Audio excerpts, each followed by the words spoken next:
할렐루야. 11월 17일 금요일 특별 새벽 기도를 시작하겠습니다. 사도신경으로 우리의 신앙을 고백하시겠습니다. 나는 전능하신 아버지 하나님 천지의 창조주를 믿습니다. 나는 그의 유일하신 아들 우리 주 예수 그리스도를 믿습니다. 그는 성령으로 잉태되어 동정녀 마리아에게서 나시고 본디오 빌라도에게 고난을 받아 십자가에 못 박혀 죽으시고 장사된 지 사흘 만에 죽은 자 가운데서 다시 살아나셨으며 하늘에 오르시어 전능하신 아버지 하나님 우편에 앉아 계시다가 거기로부터 살아있는 자와 죽은 자를 심판하러 오십니다. 나는 성령을 믿으며 거룩한 공교회와 성도의 교제와 죄를 용서받는 것과 몸의 부활과 영생을 믿습니다. 아멘. 찬송가 413장 찬양하시겠습니다. 찬송가 413장입니다.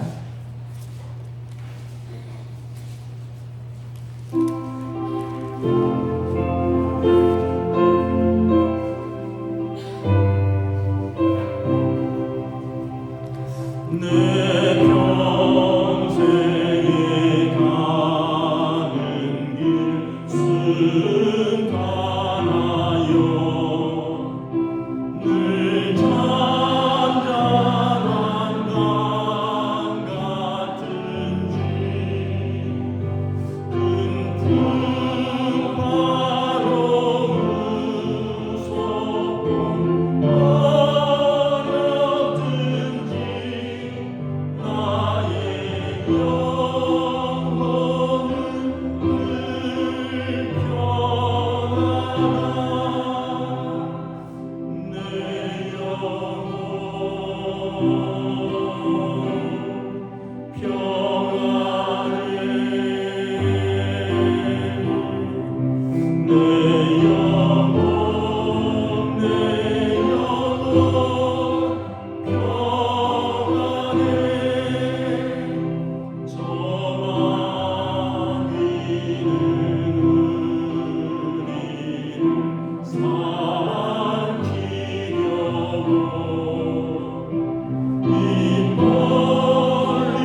보겠습니다.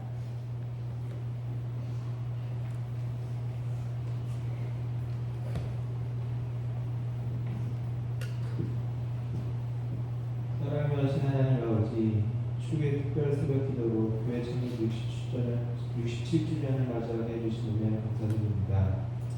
우리의 역사 속에서 이루신 주님의 인도와 축복을 기억하며 우리가 다시 기도의 자리로 돌아가고자 합니다. 오늘 이 새벽 우리가 하나 되어 예배하고 주님 앞에서 소망과 필요를 간구하오니 이 시간 주님께서 우리와 함께하여 주시고 주님의 말씀을 깊이 스며들 수 있도록 우리 마음을 열어주시옵소서. 도움교회를 사랑하시는 주님, 우리 교회가 세상을 향한 사명과 책임을 잘 감당할 수 있게 하시며 우리가 받은 주님의 사랑을 나눌 수 있는 공동체가 되도록 인도해 주시옵소서. 말씀을 전하시는 목사님에게 영육간의 강건함을 주시고 목사님을 통하여 허락하신 하나님의 말씀이 우리 마음 밭에 떨어져 30배, 60배, 100배의 결실을 맺을 수 있게 하시옵소서. 이 시간을 온전히 주님께 드립니다. 이 모든 말씀 우리를 죄악 가운데서 구원하신 예수 그리스도의 이름으로 기도합니다. 아멘.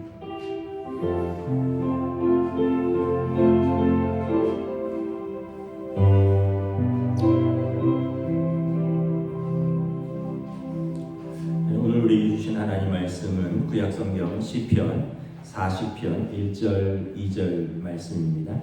구약성경 831페이지입니다. 시편 40편 1절에서 2절까지 말씀입니다.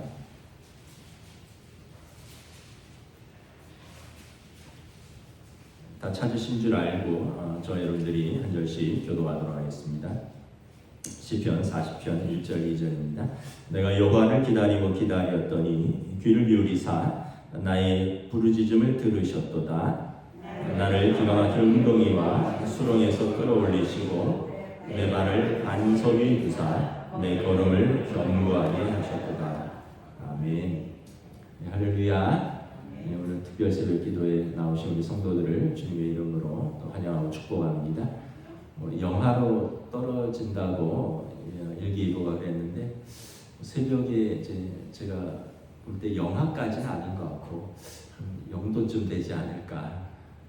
또 추운 날씨에 또 하나님의 전을 사모하고 기도의 자리에 나오신 우리 성도들에게 하나님께서 선하게 응답하여 주시기를 다시 한번 축복합니다. 우리 인생에서 환난과 고난을 당하는 경우가 종종 있는데 그 이유는 크게 두 가지인 것 같습니다. 하나는 나의 죄와 잘못 때문에 오는 고난과 환난입니다. 내가 잘못된 선택을 했고 내가 죄를 지었기 때문에 그 결과로 오는 거죠. 그럴 때도 우리가 기도해야 됩니다. 상한 심령과 통회하는 마음으로 하나님 앞에 나와서 회개하고 기도하면 자비롭고 은혜롭고 노하기를 더디하시는 좋으신 아버지 하나님께서 우리의 죄를 용서하시고 또 우리에게 은혜를 베풀어 주신다. 그래서 어제는 상한 마음과 통회하는 심령의 회개의 기도에 대해서 말씀을 드렸습니다. 또 하나 우리가 환난과 고난을 당하는 이유 중에 하나는 이유를 모를 때가 있습니다. 내 잘못과 상관이 없고 나는 잘못하지 않았고 또 나랑 전혀 상관없이 일어나는 일들이 있습니다. 이럴 때는 이해하기가 어렵죠. 인과관계가 없으니까. 이런 환난과 고난에서도 우리는 하나님 앞에 부르짖는 기도로 나아와야 합니다. 우리를 건져내 달라고. 이것을 탄원 기도라고 합니다. 부르짖음의 기도, 또 하나님 앞에서의 전능하신 하나님 앞에 구원을 말하는 탄원 기도입니다. 오늘은 이 부르짖는 탄원 기도에 대해서 말씀을 드리고자 합니다. 오늘 본문 시편 40편 1절 2절 말씀은 다윗 왕의 기도입니다. 내가 여호와를 기다리고 기다렸더니 귀를 기울이사 나의 부르짖음을 들으셨도다. 나를 기가 막힌 웅덩이와 수렁에서 끌어올리시고 내 발을 반석 위에 두사 내 걸음을 견고하게 하셨도다. 우리의 어떤 인과관계 없이 일어나는 일들은 우리가 어떻게 대처하기가 어렵습니다. 이유가 있으면 우리가 대처할 수가 있는데 이유도 모르게 당하는 환난과 고난들도 있습니다. 내가 씨를 뿌리지 않았는데 거두게 되는 그런 열매들이 있다면, 좋은 열매를 거둔다면, 내가 수고하지 않았는데 좋은 열매를 거둔다면 은혜겠지만, 내가 잘못하지 않았는데 오늘 본문에서처럼 기가 막힌 웅덩이와 수렁에 빠져서 고난과 눈물과 한숨을 쉬어야 한다면, 여러분 우리는 어떻게 해야 되겠습니까? 우리 성경을 잘 참고하면 됩니다. 그때마다 성경에서 보면 의인들은 고난 가운데 하나님께 나와 부르짖었습니다. 그런 경우가 너무 많이 있습니다. 오늘 본문 다윗 왕도 그렇고요. 블레셋과의 전쟁에서 상대방 장수 골리앗과 싸워서 이기고 사울 왕을 그리고 나라를 곤경에서 구했습니다. 그리고 충성스럽게 섬겼습니다. 그래서 왕의 사위가 되었고 장군이 되었습니다. 그런데 어느 순간 사울 왕의 시기와 질투와 의심을 받아서 도망자 신세가 되었습니다. 언제까지 도망 다녔냐면 사울 왕이 죽을 때까지입니다. 10년이 넘는 시간 동안에 인생의 가장 중요한, 어쩌면 20대, 30대의 그 인생의 가장 가운데 토막을 환난과 고난 속에서 자기를 미워하는 대적자가 죽을 때까지 고난을 당했다는 것입니다. 이것은 다윗의 잘못이라기보다는 사울 왕의 어떤 정신병적인 그런 질투와 시기, 그리고 그의 어떤 면에서 보면 못난 자질과 성품이었습니다. 우리가 잘 아는 욥도 있습니다. 성경에 보면 그는 동방의 의인이었습니다. 온전하고 정직하여 하나님을 경외하며 악을 떠난 자라는 평가를 받았습니다. 화목한 가정을 이루었고 또 하나님이 그에게 축복하셔서 부를 이루었습니다. 근데 어느 날 다 모든 것이 무너졌습니다. 사단이 하나님께 와서 이렇게 참수합니다. 욥이 어찌 까닭 없이 하나님을 경외하니까 주의 손으로 하는 바를 복되게 하사 그런 것 아닙니까? 이제 주의 손을 펴서 그의 소유물을 치시면 틀림없이 주를 향하고 욕하고 그 믿음을 버리지 않겠습니까? 그러면서 욥이 기가 막힌 수렁에 빠집니다. 우리가 알아야 되는 것은 우리 주변을 쳐서 우리의 믿음을 무너뜨리고 하나님을 떠나게 하려고 하는 사단의 공작이 있다는 것입니다. 많은 사람들이 이렇게 하나님을 떠났는데 욥은 그 환난과 고난을, 그 시험을 견뎌냈습니다. 욥의 고난은 사단의 시험이었습니다. 선지자 엘리야도 그렇습니다. 구약의 선지자 엘리야는 갈멜산에서 거짓 선지자 아합과 아세라 선지자 850대 1과 싸워서 이긴 선지자입니다. 엘리야 선지자는 능력의 선지자입니다. 엘리야 선지자를 향하여 야고보 사도는 이렇게 말합니다. 엘리야는 우리와 성정이 같은 사람이로되 그가 비가 오지 않기를 간절히 기도한 적 3년 6개월 동안 땅에 비가 오지 아니하고 다시 기도하니 하늘이 비를 주고 땅이 열매를 맺었느니라. 예수님 말씀처럼 엘리야가 땅에서 기도하면 하늘에서도 매였고 땅에서 풀면 하늘에서도 풀리는 능력의 선지자였습니다. 하늘에서 불이 내려와 재물을 살라달라 하면 불이 내려와서 재물을 살랐고, 하나님 이 땅의 기근을 해결하기 위해서 비를 내려달라고 하면 비를 내려주셨던 응답받는 선지자였습니다. 그런데도 어느 순간 엘리야의 목에 현상금이 붙었습니다. 아합 왕과 그 못된 왕비 이세벨이 이제 우상을 섬기는 그 왕과 왕비가 참 선지자를 죽이려고 목에 현상금을 걸었기 때문에 그렇습니다. 절망한 엘리야는 하나님 앞에서 스스로 죽기를 구하는 지경에까지 이르렀습니다. 여러분, 능력의 선지자들 낙심하면 스스로 죽기를 구합니다. 여러분, 성경에 보면 엘리야는 불병거와 불마차를 타고 하늘로 승천한 사람입니다. 성경이 죽지 않고 승천한 사람이, 하나님이 데려가신 분이 사람으로서 두 명이 있는데 한 사람이 에녹이고 한 사람이 엘리야입니다. 에녹은 하나님이 데려가셨더라 했고요. 엘리야는 죽지 않고 불말과 불병거를 타고 하나님이 데려가신 그 능력의 선지자도 낙심하면 그도 죽기를 구하고 사명을 포기한다는 것입니다. 이 엘리야의 이 고난은 그의 잘못이라기보다는 악한 왕 아합과 이세벨의 계략이었습니다. 왕비 에스더도 그렇죠. 오랜 포로 생활을 하다가 이제 페르시아에 정착한 소수민족 유대인들이 있었는데 어느 날 페르시아의 왕 아하수에로의 그 왕의 조서가 전국에 붙습니다. 날을 정하여 몇 날 며칠 무슨 요일 몇 시에 모든 유대인들을 죽이라는 왕의 조서가 찍힌 어의가 찍힌 조서가 방방곡곡으로 내려갑니다.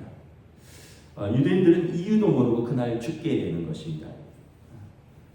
이것은 알고 봤더니 유대인과 오랫동안 적대적인 관계였던 아말렉 족속 하만이 궁중의 실력자가 되면서 그가 미워하는 유대인들을 죽이려고 하는 계략이었습니다. 사도 바울도 그렇죠. 하나님을 위해서 그렇게 충성했는데 고난도 많았고요. 로마로 압송되어 가던 중에 유라굴로 광풍을 만납니다. 성경에 보면 14일째 해도 달도 별도 구경하지 못하고 풍랑 가운데 배가 요동치면서 모든 화물을 다 버렸는데도 배가 진정되지 않고 사람들이 살 소망을 다 잃었습니다. 배에 탄 사람이 276명이었는데 다 죽을 운명에 처했고 설상가상으로 군인들이 자신들이 호송하던 죄수들을 잃어버리면 나중에 문책당할까 봐 두려워서 살아있을 때 죄수들을 죽이려고 하는 계획을 세웁니다. 로마에 가기도 전에 풍랑에 죽을 뻔하고 이제 군인들의 손에 죽을 뻔한 것입니다. 근데 이 유라굴로 광풍은 사도 바울이 어쩔 수 없는 겁니다. 천재지변이었습니다. 예수님도 그렇습니다. 하나님의 아들인 예수님을 죽이고자 직접적으로 내어준 사람은 다른 사람이 아니라 예수님의 12제자 중에 한 명인 가룟 유다의 배신이었습니다. 때때로 우리도 이러한 경우를 당합니다. 우리 죄와 잘못이 아닌데 기가 막힌 웅덩이와 수렁에 빠질 때가 있습니다. 직장에서 본의 아니게 사내 정취에 휘말려서 상사한테 찍혀서 미움을 당할 수도 있습니다. 가장 믿었던 사람인 줄 알았는데 배신하고 뒤통수를 치기도 합니다. 나를 사랑하는 사람인 줄 알았는데 희대의 사기꾼이기도 합니다.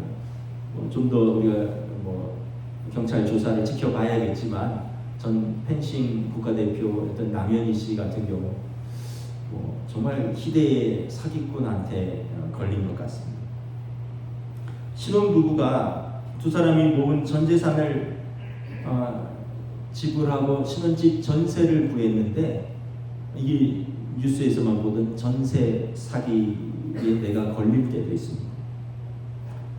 오랫동안 준비하고 거액을 투자해서 야심차게 사업을 시작하고 식당을 오픈했는데 여러분 코로나19가 터져서 집합금지로 손님들은 오지 않고 그 투자비는 다 날리고 임대료만 내면서 빚지고 죽도록 고생한 이야기들이 우리 주위에 많이 있습니다.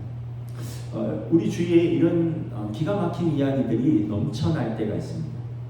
이렇게 기가 막힌 웅덩이와 수렁에 빠졌을 때 우리는 어떻게 해야 되느냐. 오늘 다윗을 보면 문제를 가지고 하나님 앞으로 가지고 나왔습니다. 문제를 내가 해결할 수 없기 때문에 하나님 앞에 가지고 나온 겁니다. 그리고 여러분 그 문제를 가지고 사람에게 가져가 봐야 도울 수가 없어요. 왜냐하면 그 사람도 연약한 사람이고 그 사람도 자기 문제가 있어요. 내 코가 석자인데 남을 전적으로 돕는다는 게 결코 쉬운 것이 아닙니다. 또한 여러분 악한 사람이 작정하고 꾸민 일은 일반인이 당할 수가 없습니다. 여러분 경찰 10,000명이 도둑 1명을 못 잡고 여러분 일반인이 사기꾼 1명을 당할 수가 없습니다.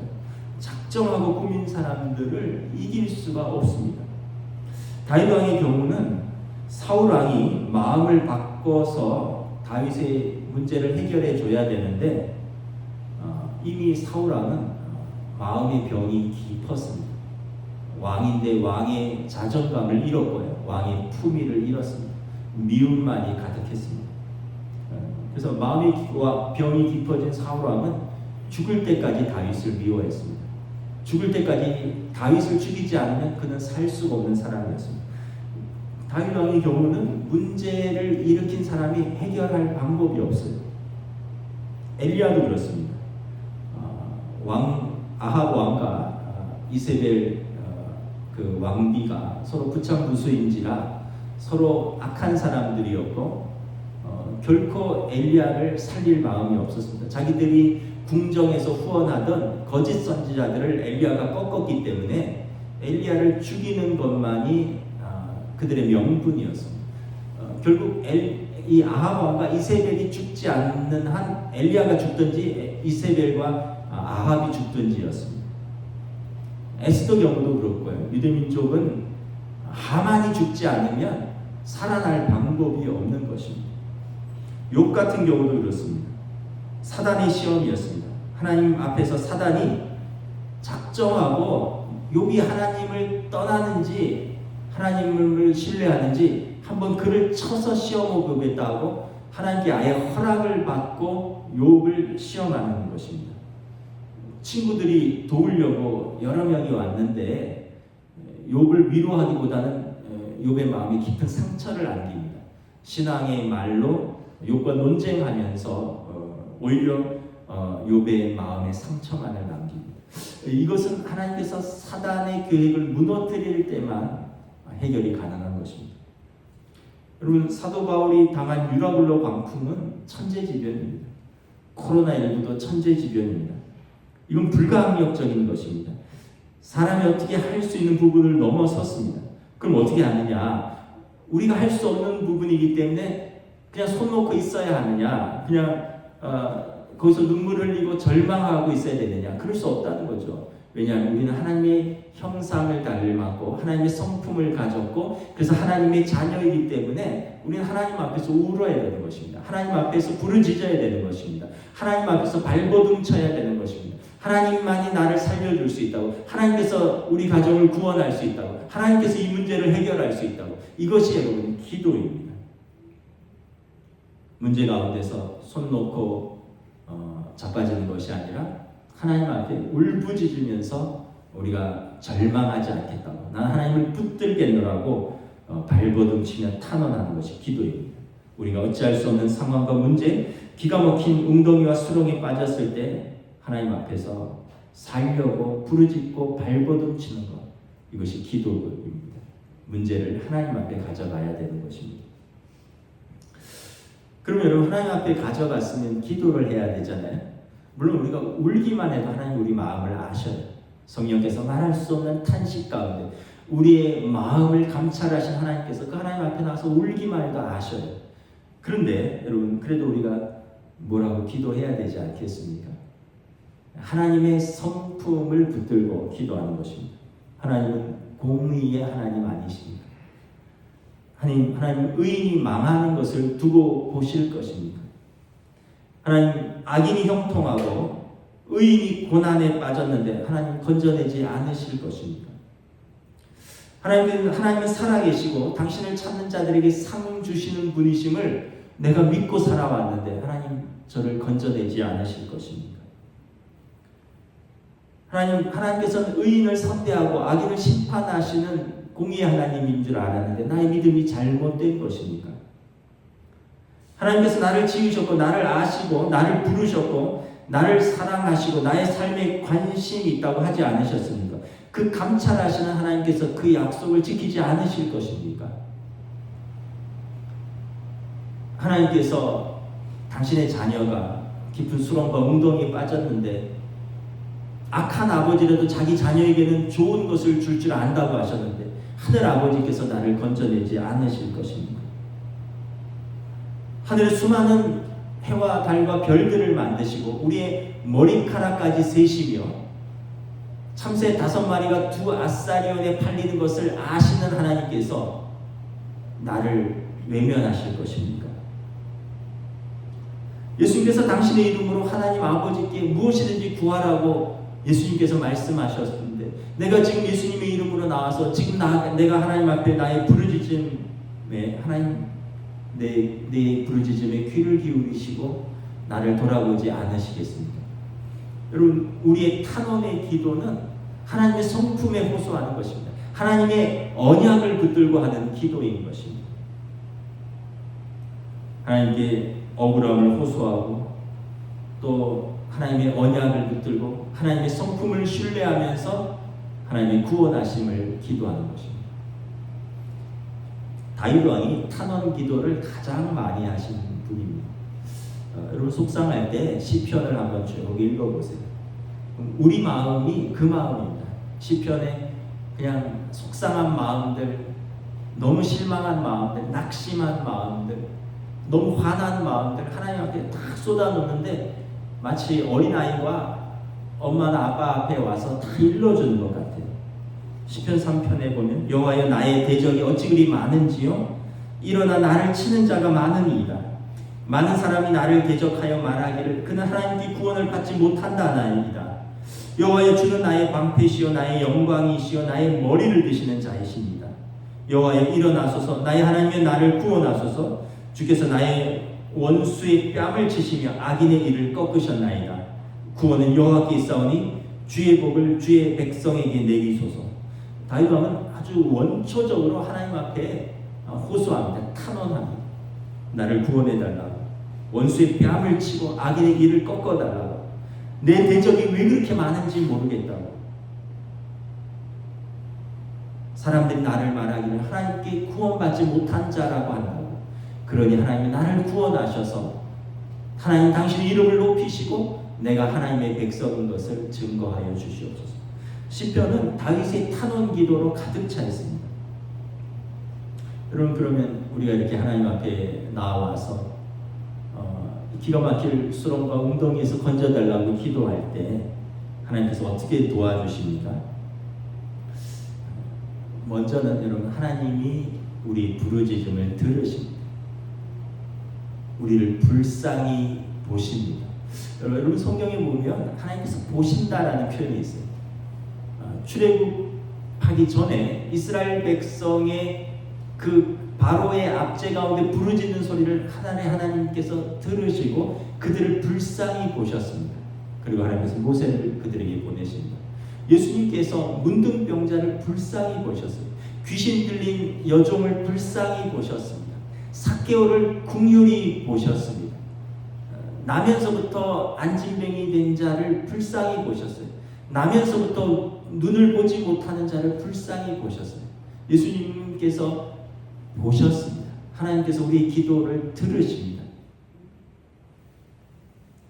하나님께서 의인이 죽는 것을 보고만 있지는 않습니다. 그것은 하나님의 성품에 맞지 않는 것이기 때문에 그렇습니다. 하나님의 창조 질서에 어긋나는 것이기 때문에 그렇습니다.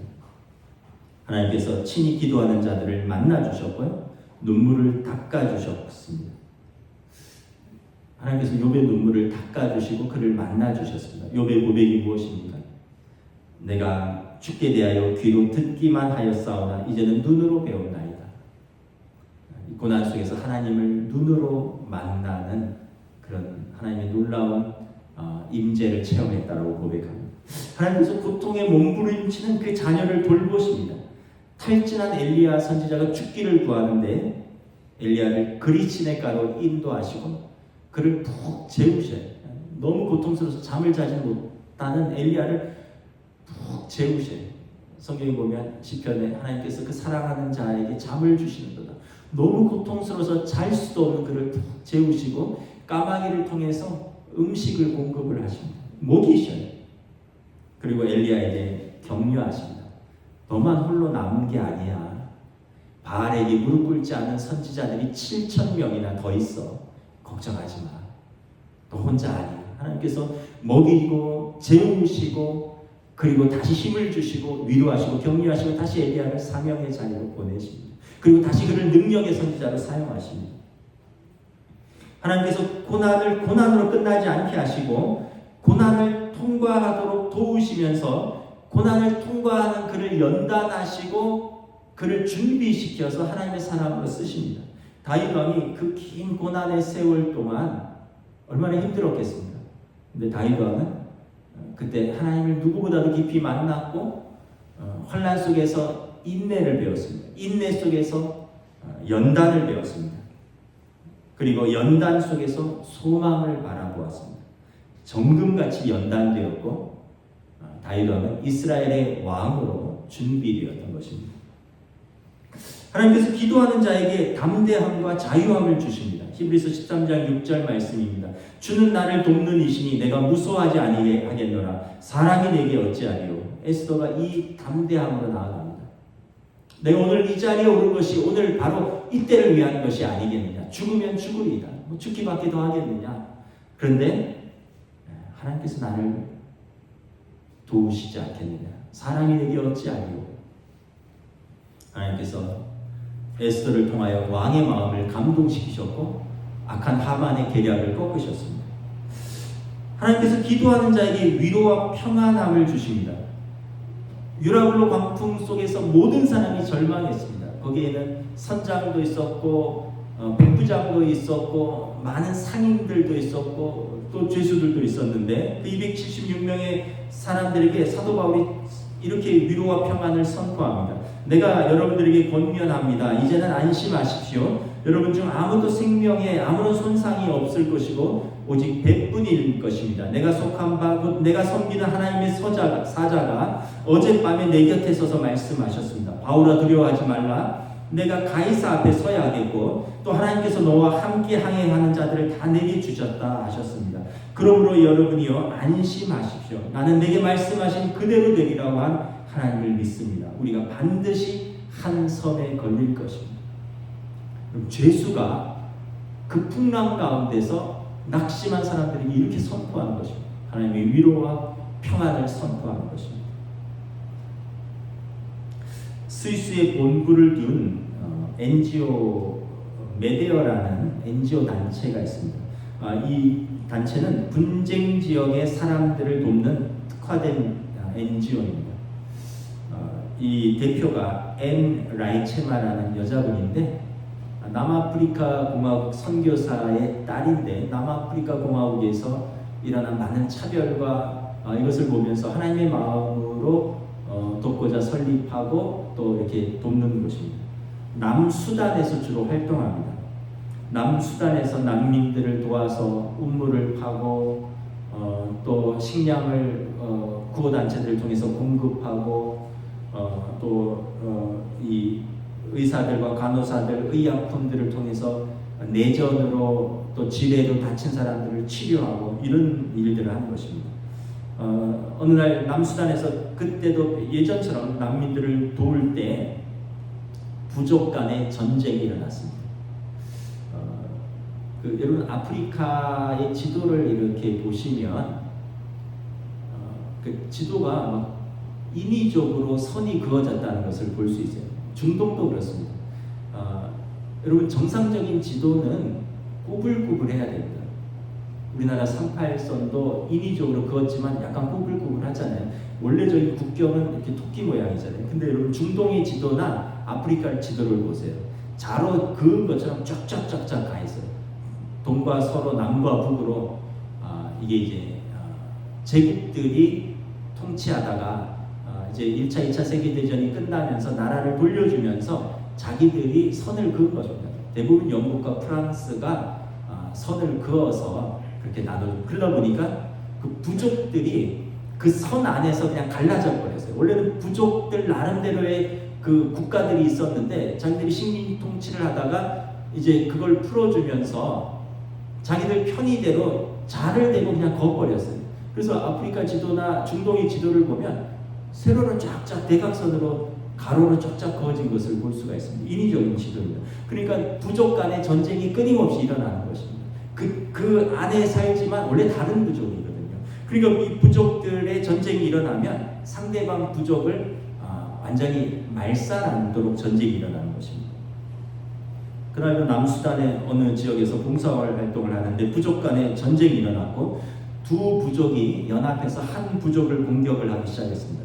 무장 세력이 캠프를 포위하고 살상하고 약탈하기 시작했습니다. 긴급하게 위성전화로 UN 평화유지군의 도움을 요청하자마자 무장 세력의 포로가 되었습니다. 이 절체절명의 위기 속에서 언제 죽을지 모르는 위급한 상황 속에서 어찌할 바를 모르는데 기도하고 메디아의 대표 앤 라이체마 대표가 하나님의 도우심을 기도하며 반군의 지도자에게 대화를 하자고 요청했습니다. 우리는 누구도 미워하지 않습니다. 우리는 누구의 편도 아닙니다. 우리는 여기 남수단을 사랑하고 여기에 사는 모두를 존중합니다.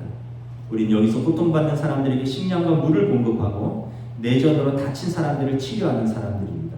우리를 풀어주십시오. 그래야 우리가 당신들을 더 잘 섬길 수 있습니다. 당신들에게도 당신 부족을 사랑하는 선한 마음이 있다는 것을 압니다.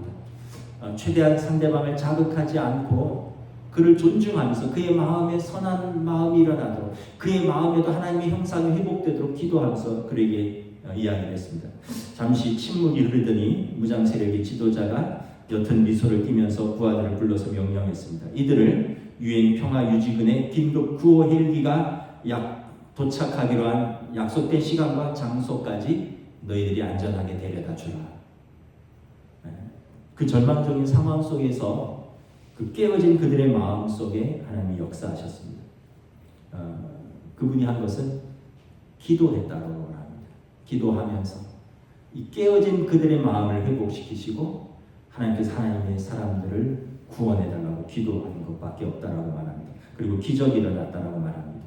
여러분, 이것이 우리가 기도를 포기하지 말아야 할 이유입니다. 어떠한 상황에서도 우리가 절망하거나 낙심하지 말고 기도를 포기하지 말아야 됩니다. 좋으신 아버지 하나님께서 하나님 때 하나님의 방법으로 직접 개입하실 것입니다. 왜냐하면 하나님은 우리 아버지 되시고 아버지는 자식을 결코 포기하는 일이 없기 때문에 그렇습니다. 다음 오늘 본문 시편 40편 1, 2절을 우리 함께 봉독하고 말씀을 마치겠습니다. 시작. 내가 여호와를 기다리고 기다렸더니 귀를 기울이사 나의 부르짖음을 들으셨도다. 나를 기가 막힌 웅덩이와 수렁에서 끌어올리시고 내 발을 반석 위에 두사 내 걸음을 견고하게 하셨도다. 이 기도가 저와 여러분의 기도가 되시기를 축복합니다. 함께 기도하겠습니다. 기도할 때 여러분 우리가 잘못했으면 회개하고 자복하면 됩니다. 좋으신 하나님께서 용서하시고 은혜를 베푸십니다. 그러나 또 우리가 어찌할 수 없는 이런 절망적인 상황에서도 우리는 하나님께 기도하는 것입니다. 하나님께서 자기 백성을 도우십니다. 이것은 하나님의 공의로운 성품이시고 하나님의 언약을 지키시는 하나님의 약속이십니다. 하나님께서 자기 백성을 구원하실 것입니다. 기도하며 나아갑니다. 할렐루야. 주님의 은혜를